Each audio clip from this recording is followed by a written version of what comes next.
আমাদের আলোচনার বিষয় হচ্ছে মা কালীর রূপ ব্যাখ্যা। আচ্ছা, মা কালীকে আমরা সাধারণত কীভাবে চিনি? আমরা দেখি যে একজন প্রচণ্ড ক্রোধে একজন স্ত্রী মূর্তি ধ্বংসলীলা করতে করতে এগিয়ে চলেছে।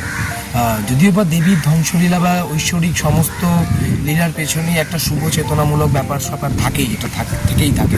আমরা পুরাণ পড়লে বা বিভিন্ন মাইথোলজিক্যাল স্টোরি বুক যেগুলো পড়ি, সেখানে আমরা দেখতে পাই যে প্রত্যেকটা অশুভ জিনিসের পেছনে কোথাও একটা শুভ চেতনা বা শুভ জিনিসপত্র থেকেই থাকে।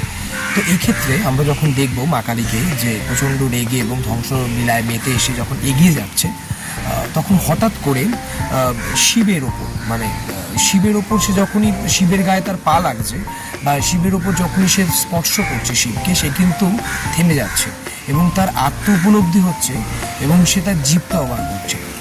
এই জায়গাটাই বোঝার আছে। কীরকম, মানে ধরুন আমার বা আপনার কারোর প্রতি রাগ হলো এবং আমরা চাইছি যে সেই ব্যক্তির বাড়িতে গিয়ে বা সেই ব্যক্তিকে সামনে পেয়ে তাকে অপমান করব বা আমার রাগের ক্রোধ নিবারণ করব, তাকে কিছু একটা বলবো।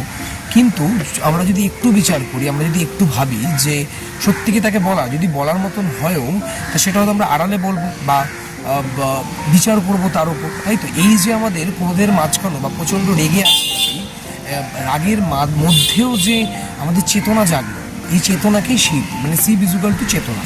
তাহলে আমরা কালী মূর্তির দিকে তাকালে কি দেখতে পাই যে একজন প্রচণ্ড ক্রোধে থাকা মহিলা সে এগিয়ে চলেছে এবং হঠাৎ করে সে চেতনার ওপর দাঁড়িয়ে, মানে শিব ইজ ইকুয়াল টু চেতনা যদি আমরা বলি, চেতনার উপর দাঁড়িয়ে সে তার ক্রোধকে কিন্তু নিবারণ করছে এবং তার আত্ম উপলব্ধি হচ্ছে, সে জীবও বার করছে।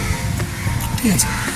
তো এইবার ঘটনা হচ্ছে কি, তাহলে আমরা মা কালী থেকে এটা শিখতে পারি বা মা কালীর রূপ দেখে আমরা এটাও বুঝতে পারি যে আমাদের ক্রোধকে বা আমাদের রাগকে নিবারণ করার জন্য চেতনার থাকাটা বা চেতনা, শিব, মানে শিবকে এখানে আমি চেতনা হিসাবে দেখছি। তো চেতনার থাকাটা খুব ইম্পর্টেন্ট। মানে এই ক্রোধ নিবারণের জন্য শিব বা চেতনায় থাকা, মানুষের চেতনায় থাকাটা খুবই প্রয়োজন।